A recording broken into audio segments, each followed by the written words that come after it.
Hello folks and welcome to Paddock Pass, the Monaco Grand Prix edition, as you can see from the fact we are on Red Bull's barge, and Mr. Steve Matchett is here, as is the whole crew for this race. Steve, looking forward to it?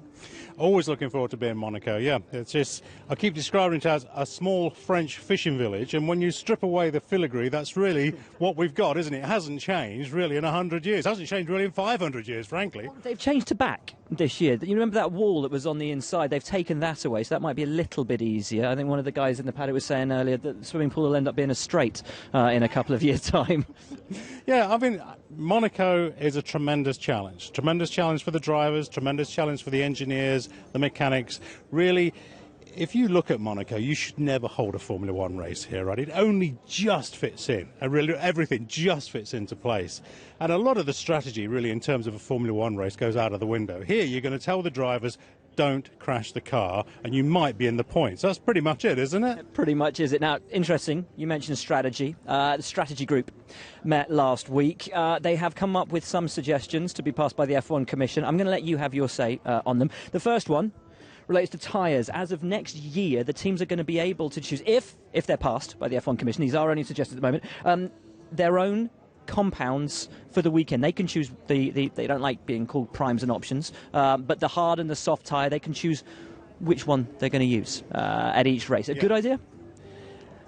I don't know if it's a good idea or not, frankly. My understanding of the suggestion, and there seems to be a little bit of confusion about it at the moment, my understanding of the suggestion is that each individual team will be able to choose two compounds from that range. So hard, medium, soft, super soft. The Team A, doesn't matter, Team F, if you want to suggest that might be Ferrari, might choose the soft and the super soft tyres, and another team might choose the hard and the medium. But as we all know well in Formula One, the engineering is such a pinnacle now of their understanding of how the cars work, how the tyres work, that whether or not you're McLaren or Mercedes or Ferrari or Williams, those strategists will always look at the tyres and say, for this particular track, these are the two compounds we want to use, and more or less those two compounds are going to be the same for everybody. So I'm not sure really whether or not an awful lot will change with that. I very much doubt, for example, that we're going to get to Monaco. Let's use Monaco as an example. We're always going to use the softest two tyres. We're going to use the soft and the super soft. The super soft, first time it's been used this year. Well, which team in the pit lane is going to suggest that the hard and the medium tyres are going to be the tyres of choice at Monaco? That's an extreme example, but that'll carry on throughout the rest of the field, really, throughout every track. It's going to be very expensive for Pirelli to provide all of those tyres at every race. I think Pirelli are not very keen on the idea. They're not. They said that they wouldn't do it under their watch, which of course opens up the possibilities of maybe a return for Michelin. Who knows? But that is obviously something that has yet to be decided. Other strategy group suggestions. 2017, Steve, the cars will be, reportedly, 5 to 6 seconds quicker a lap. Now, I guess we all want to see that. We all want to see fast cars, difficult to drive. The way in which they're going to do that, a complete aerodynamics overhaul, supposedly, which I would take to mean more aerodynamics being put on the car rather than less. Yeah. Lighter cars, wider tyres, yeah, and the return of refuelling. Yeah. Shall we start with, let's start with wider tyres. I think wider tyres is a good solution. I was always, I think wider tyres, you can chase that issue back like 1993, where there was a rule decision made to make the tyres narrower to slow the cars, right? So now we've decided, 20 plus years later, that what we really need to do is put wider tyres on the cars to make the cars faster again. Well, that kind of stands to reason, and that makes sense. A lot of the engineers up and down the pit lane will suggest that if you give the cars more rubber, wider tyres, they will go faster because it generates more grip. Sensible solution, I would say. If we want the cars to go faster, that is a sensible solution. Okay. Aerodynamics. They say they want aggressive-looking cars. I think that's going to mean more. Exactly. They paint snarly faces on the nose. I think it's going to mean. Are we looking at 2008 levels of aerodynamics? I don't know. With all those wings, those little flips. But certainly more aggressive-looking cars. I would assume more aerodynamics. Do we not want less aero? Do we not want these cars to be more slippery, more difficult to drive? If you want them to go faster, aero is king. Aero has always been king in Formula One in the modern era, quite frankly. And the teams will always generate more downforce if ever possible. They will sacrifice everything in the hunt for more downforce. The current generation of Formula One cars, and this is a classic example, we're looking at the Red Bull, but any car of this generation, they have become very aerocritical. With all the loss of the flow modifiers, the barge boards, the vortex generators around the cars really only work very quickly in a straight line. But without all of that aerodynamic assistance around here to speed the airflow, control the airflow, look how small these barge boards are now. In comparison, you go back 20 years and you looked at, for example, I think Rory Byrne's classic Ferrari, the F2004, for example, was just a maze of little winglets around here that all had a specific job. Massive barge board here, which is with the cut-ins. Yeah, and that was all to do with the legality boxes around the car, the planning permission, if you like, for building regulations, where you could and where you can't build. And so all those little sharp steps and profiles on a lot of the little winglets back then were a result of the planning permission boxes, if you like. We can't build there, so we're going to have to put a straight line. But all of that beautifully flowed the air around the chassis from the front wing to the rear wing. Well, now, this current generation of Formula One cars, it's very little that the aerodynamicists have got to play with, and so the cars have become very aerocritical. Great in a straight line, but as soon as you start to get a little bit of yaw on the car and the air shears across the car, you lose a lot of downforce very quickly, which results in the spins that we've seen. Putting aerodynamics back on the car will undoubtedly make them go faster. Here's the point, the key of this, I think. If we have a look at the front wing on a modern Formula One car, it's obviously the first point of the car that hits the airflow, and whatever you do to the front wing will inevitably have a holistic effect on the rest of the car, flowing right back towards the rear wing. And we've seen race after race in the current generation of Formula One that the drivers are always complaining we can't get close to the car ahead because in the turbulent air flowing from the back wing of the car ahead, that affects the ability of the front wing to work. Then we get understeer on the car and the drivers are fighting all the way around the track, can't attack the car ahead. If we were to put more downforce on the car by, for a suggestion, allowing the engineers to put downforce with the underbody of the car, for years we've made the car flat. So if we allow the engineers to use... You're talking ground effect, Venturi tunnels. Exactly. If we can go back to even a crude form of ground effect on the car, you'll be able to generate downforce without the unpredictability of washing the front wing away. You go back to, like...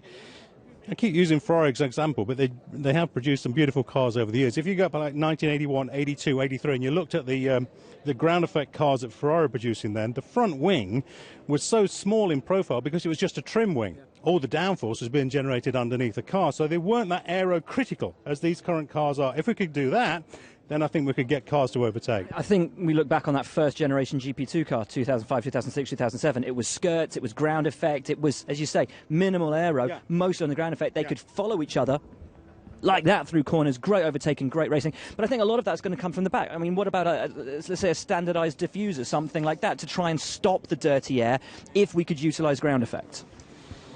It's all about controlling the airflow around the car. And as you see on this older Red Bull here, with the way that the exhausts are exiting on the flanks of the car, this is all to generate more speed using the exhaust flow to speed up the airflow and maintain good quality air, the attachment of the air as it flows around the flanks of the car towards the lower element of the rear wing. You can see how the rules have made the wing narrower and pushed it lower. If you were to give the aerodynamicists freedom of choice, they will lift this element of the front wing up here as much as they possibly could, away from the rest of the bodywork, because naturally you would generate more downforce. This is not done by choice, it's all been done by the rules.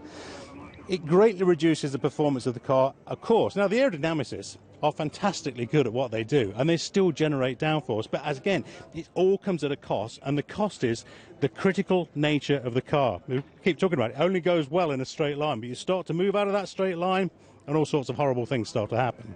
Now, while we're here, and we've got this part of the car, there's a fuel tank in there, refueling. What do you reckon?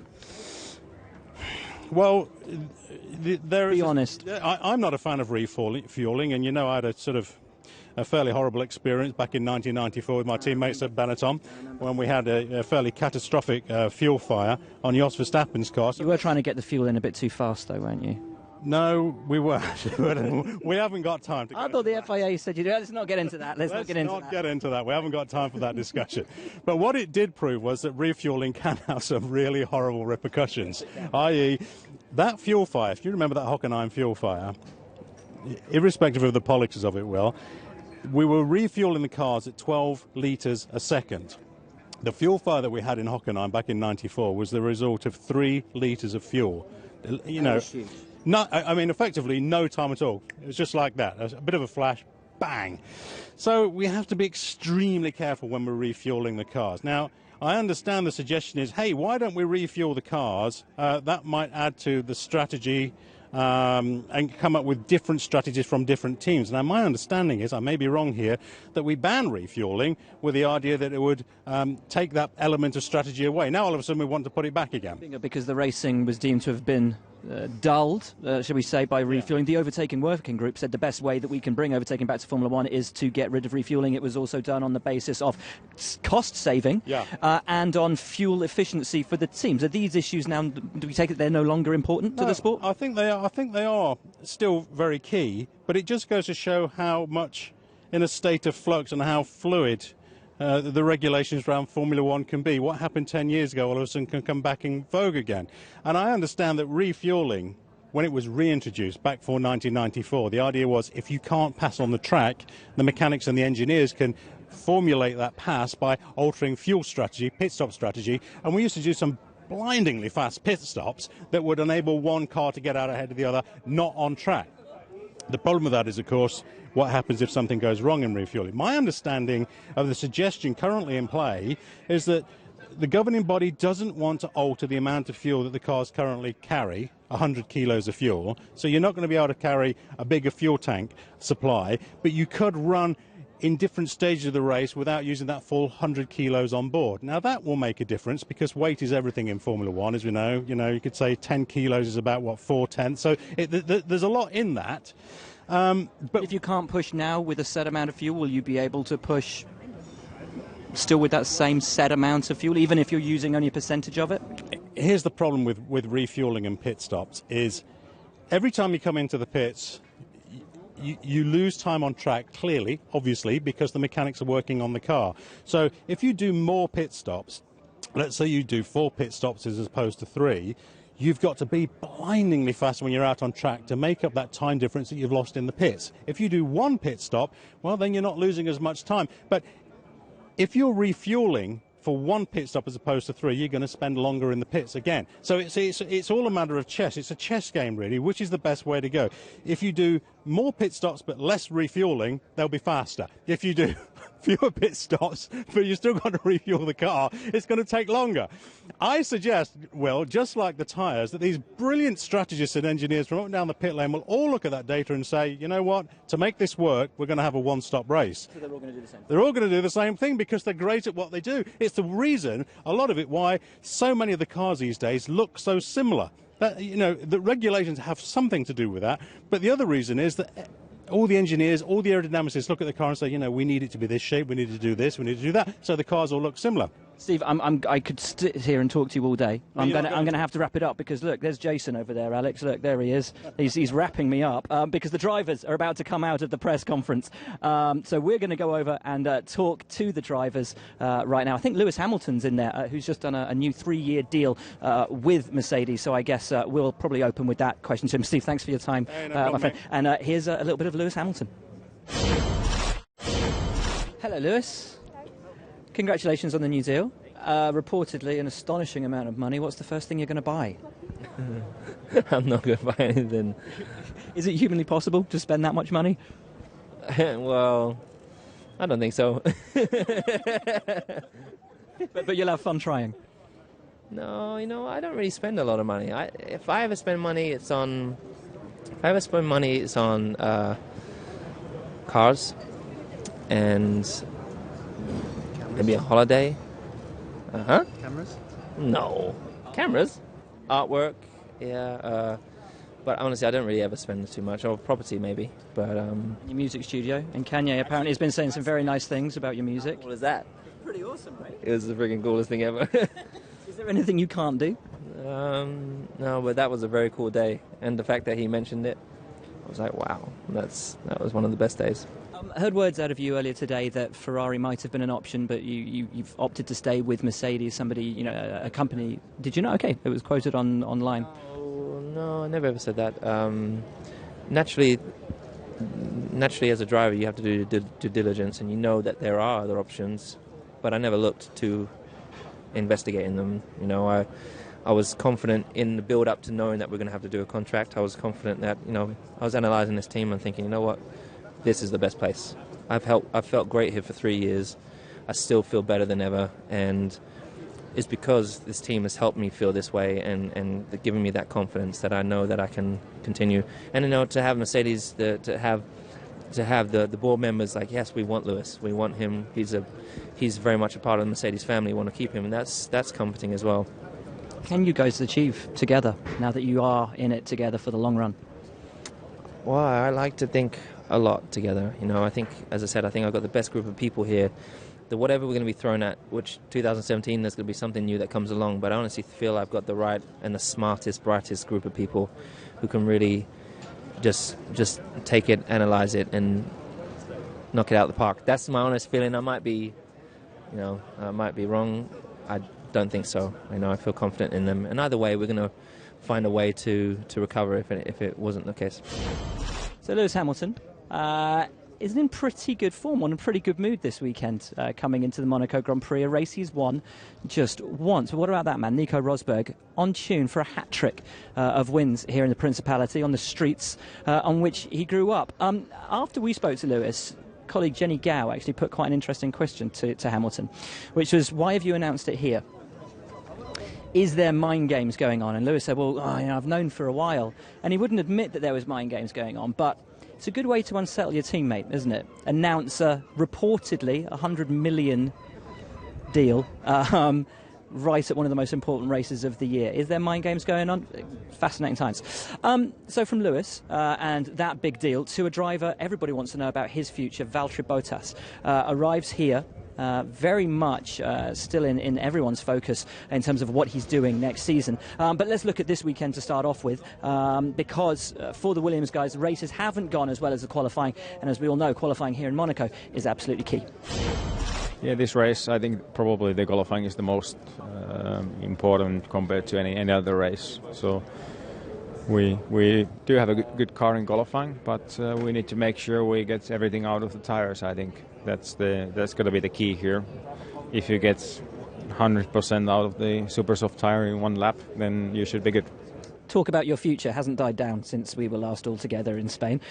Your manager and you have both said you don't have a pre-contract with Ferrari, but Toto Wolff has said, and I think everyone here would agree with him, that you're one of the most highly regarded drivers in this paddock right now, and so obviously there are going to be teams that are going to be interested in you. How are things looking for next year? Are you having talks with anybody? Well, it's always really nice to hear those kind of things. But it's just too early to say anything about next year. I need to focus at this moment. That's all the best I can do for me and for the team. And it's just too early. I don't know about future yet, so we'll see. If the call came from Ferrari, it would be a difficult one to say no to, though, wouldn't it? I think it's always really flattering to hear that some other top teams are interested, but also Williams is a great team, and I'm really lucky to be part of this, because in the end they gave me the opportunity to get to Formula One. So you shouldn't write that off. Do you play poker? No. Should. Face, yeah. No gives at all. Online poker, does it count? Okay. The Monte Carlo Casino on top of the hill there, that's where you will be able to find Valtteri Bottas for the remainder of the weekend. It's going to clean up. They fence us in here in Monaco. They don't let the journalists out to mix with the masses, the hoi polloi. From Valtteri Bottas to Romain Grosjean. This is kind of like a home race for the Frenchman, as we are literally kind of like a couple of minutes from the French border. Of course, there's one Frenchman not here this year. Jules Bianchi very much in all of our thoughts this weekend after his incredible run in the Grand Prix last year, scoring points for Mana Marussia. There's a really interesting piece coming up actually this weekend on our coverage. We sat down with Graham Loudon and had a good chat about what Bianchi's race last year actually meant to the team, and how important it was for the team in ensuring that they would still be here this year because of where it put them in the championship. Our thoughts very much with Jules from just down the road in Nice. But Romain Grosjean, as we said, this is kind of his home race, as we are so close to France. So here is the Lotus driver. Yeah, it's probably 500 meters away from France. So yeah, it's one of those races where you switch on the TV and there's French channel. Everyone speaks French and there's a lot of fans. So it does feel like a home race. Chances this weekend? Well, it's always difficult to know before you drive the first few laps how the car is going to react. It's so much specific to something different that we have had before. So years we thought car is not going to be good, and there was P4 on the grid in 2012. Last year we thought the car would be good, and I think it was P14. So it's hard to say before. Just give me a few laps and I'll let you know. There's rumours that it's going to rain a little bit this weekend. Just tell us how difficult Monaco is in the dry, and then when you get a little bit of rain falling, how much more difficult that makes it. Well, in the dry is a very challenging track, and there's only a few laps where you can push 100%, which are the qualifying laps. And the rain is like riding a bicycle in London with all the white line and the train and the pedestrian crossing, but with a Formula One car in between rails. So it makes it very hard. You've always to watch where you put your wheels, and it's very, very slippery. Is this the hardest race of the year? It's certainly one of the most challenging in terms of concentration through the whole weekend. Once the race is started, then you can back off a little bit and find your pace, and overtaking is so hard that you normally should keep your position. So we opened the show talking about potential regulation changes for 2016 and 2017 as suggested in the ultimate wisdom by the strategy group. So let's finish by asking one of the last drivers to actually race with refuelling, elder statesman now, didn't want to call him that, but Jenson Button, who no doubt will be hoping to still be racing in Formula One if these new regs come in 2017. But what does he think about what the strategy group came up with? What does he think about the potential return of refuelling to Formula One? Sounds very exciting, and I hope some of them happen for 2017. I don't know about wider tyres. I've never driven with wider tyres. I've only driven with wider fronts, not rears. Refuelling, I think if you ask Fernando, Kimi, myself, Massa, the guys that were around 10 years ago, we all loved refuelling, and it really mixed up the racing. If you had a bad start or something, you could change your strategy and then still get a good result. And it was just a lot of fun. It really added something. Obviously, you have the safety aspect, and that's obviously something that's very important, and maybe the reason why we've gone away from it. But I'm sure there are ways around that, so it'd be good to see it back. A lot of people have said, obviously, in the refuelling era, more passes were done in the pits than were on track. Do you feel we've had more passes on track since refuelling was banned? Yeah, I don't think it's just refuelling, though. No, I don't agree with that, actually. I think there are a lot of passes on track because people will run completely different fuel strategies. So someone will do a one-stop, and someone would do a three-stop. The three-stopper is going to overtake the one-stopper. It's they got a lot less fuel on board. So I don't agree. And also, when the passes were done, then it was more of a wow, look at that. It wasn't he's waiting for the DRS zone to happen. Oh, he's passing the DRS. That's the only problem that we have. And 2004 for me was the best year in Formula One history. I remember a few years ago you said you'd love to see 1,000 brake horsepower, big fat sticky tyres like the 70s, and get back to real racing like that. We know you've got 2 years on the table with McLaren. Would you still like to be here in 2017 if these changes are put through? Yes, I think that's the racing we all love, and there are obvious reasons why the Formula One has gone in the direction it has, and there are some very good things about Formula One right now, but there's some things that need to be looked at, and that's why they are looking. And I feel that a tyre war, for example, is great for the sport, and you see tyre manufacturers at their best when they're fighting against other tyre manufacturers.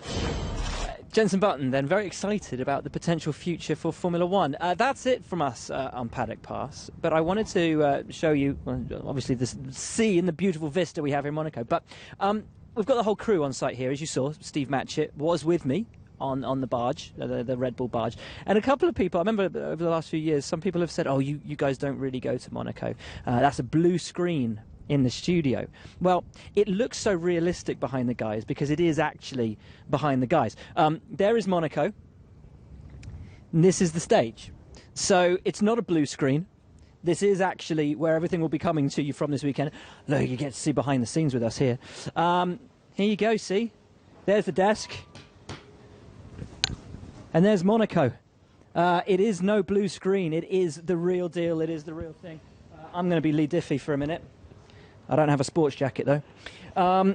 And that's it. Here are your times, folks, for everything coming up this weekend, live in the Principality of Monaco. The grandest Grand Prix, as they say, of them all. There are your times. That's where it's all going to be. Don't forget, we are live on NBC for the Monaco Grand Prix 2015. It's going to be a brilliant weekend, going to be a brilliant race in this crazy little fishing village. That's it. Thanks very much. See you again next time.